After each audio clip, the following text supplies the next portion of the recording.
Think of Peugeot. Now think of a hot hatch. I bet I can guess which one you're thinking of. It's the Peugeot 205 GTI, right? Yeah, thought so.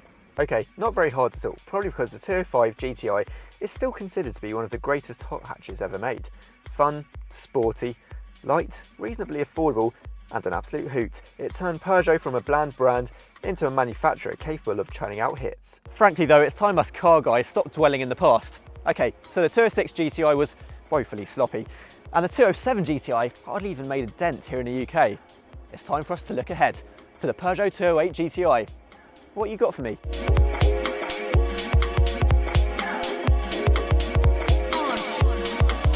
Right, let's start with the basics. Underneath the sculpted bonnet is Peugeot's THP 200. It's a 1.6 litre turbocharged engine that produces 200 of the horsey powered good stuff we love.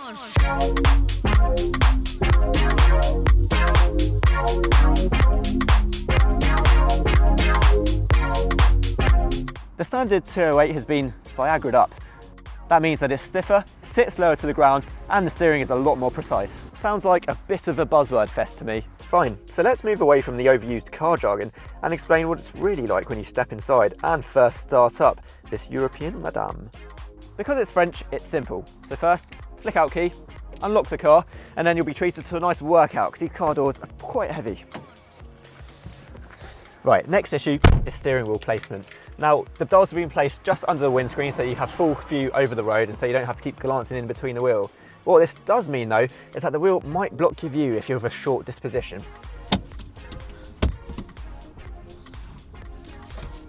Things I'm noticing when I'm looking around the cabin. Lots of funky lighting around the rev instruments, around the dash, even on the ceiling as well.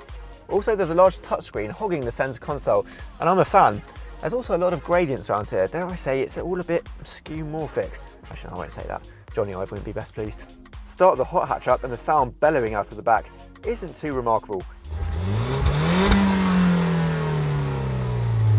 It's gruff, slightly artificial, and maybe not as fierce as a Clio RS.